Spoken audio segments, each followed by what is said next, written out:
Siguro naman makakapaghulog na kayo ng utang niyo sa akin. Kasi kung hindi, isasama-sama ko na kayo. Ayun no, unang pambayad namin. Kaya pwede ba tigilan mo na kami?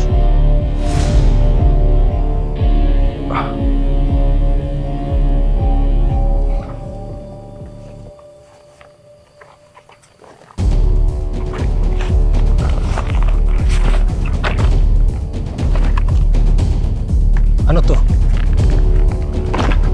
Pinaglololoko niyo ba ako? Mga bag at sapatos ang papambayad niyo ng utang? Yeah. Original items yan from Italy. Mas mahal pa nga yan sa kotse mo eh.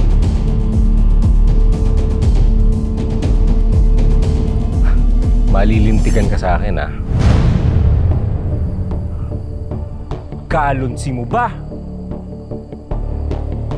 Boss, yung asawa ko, ginagawang negosyo mga ganyang bag. Mahal yan. Pwede mong tanggapin yan. Pag binenta mo yung mga yan, sobrang laking bawas yun sa utang namin.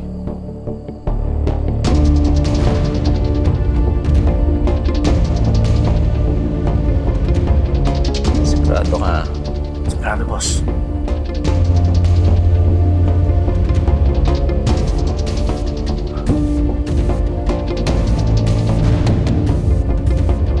Sige. Dahil mapilit kayo, magbibigyan ko kayo. Pero sa susunod na hulog, dapat pera na. Malinaw?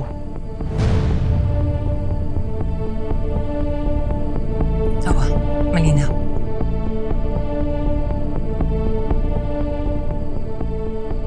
Salamat.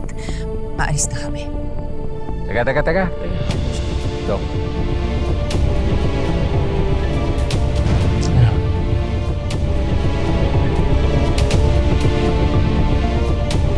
Teka.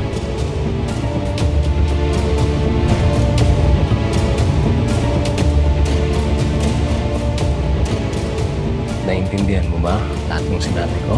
Ha?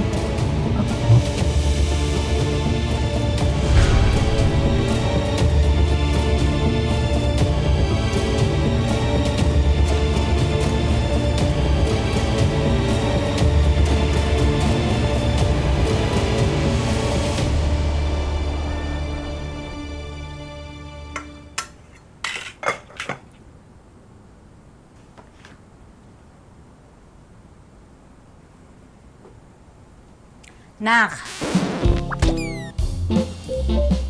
Sus, Ginoo, Nay! anak, sorry naman. Eh, anong oras at nagluluto ka pa? Nay, ginulat mo po talaga ako. Ang bilis ng tibok ng puso ko.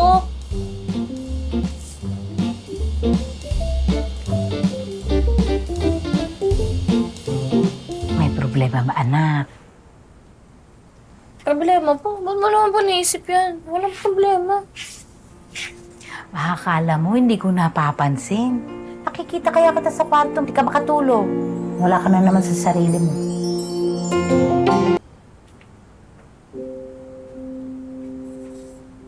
May problema ba, anak? Problema po? Ba't mo naman po naisip yan? Walang problema. Baka akala mo hindi ko napapansin. Nakikita kaya kita sa kwarto, hindi ka makatulog. Wala ka na naman sa sarili mo. Ako po? Wala sa sarili? Hindi oh. Tata, sige na. Sabihin mo na yung totoo. Alam mo naman pagdating sa'yo, kayang-kaya kong resbakan lahat ng mga yan. Sabihin mo sa akin, sino ang nangungursunada sa'yo?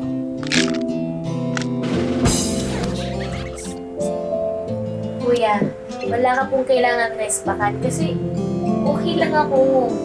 Nay, kuya, okay lang ako, promise. Tikman ko nga. Sarap yan, Nay. Sige.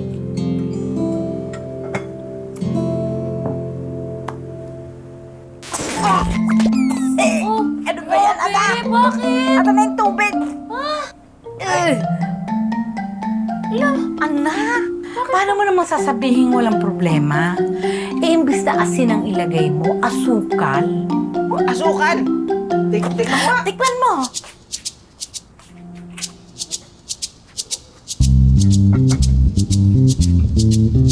Patikim ako. Tata, ngayon lang ako nakatikim ng minatamis na isda. Ano yan? Member na media? Ano namang media? Media? Media Betis. Ang tamis eh. Titikman ko Sige, po ah. tikman mo. Pinagtitripan niyo ako eh. Sige. Sarap-sarap nito. Ang oras ko Yes. ito niluto.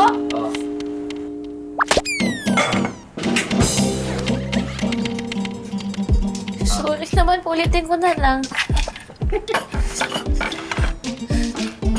Anak, alam mo, itigil mo muna yan. Kausapin mo ko. Ano bang problema? Anak, alam mo, itigil mo muna yan. Kausapin mo ko. Ano bang problema? Sige. Makikinig kami. Kwento mo lang. Promise, di ka po magagalit. Nanay mo ako. Maiintindihan ko lahat. Totoo po ah. Oo. Hindi ka mangakit sa akon? Hindi.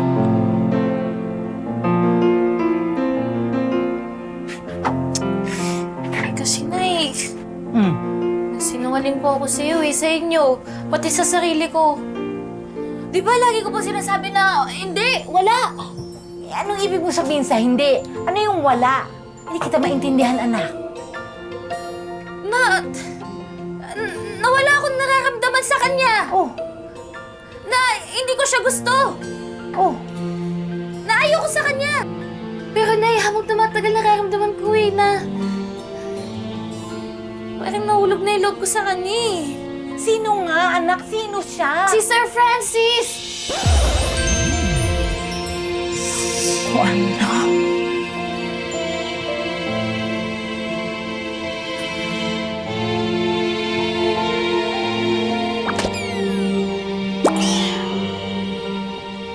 Kuya, huwag mo ako tingnan na ganyan.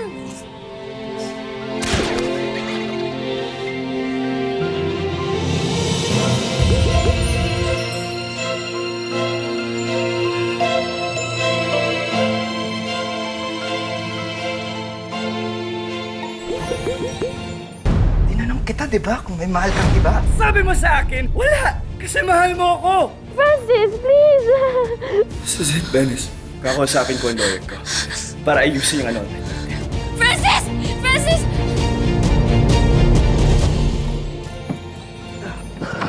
Padre, ngayon lang po ulit ako nung umpisal. Ang bigat po kasi nung pakiramdam ko. Nagmamahal po ako sa taong hindi po karapat-rapat. Akala niya, walang nagmamahal sa kanya. Kung alam lang po niya kung gaano siya kamahal-mahal. Kasi, hulog na po yung loob ko sa kanya.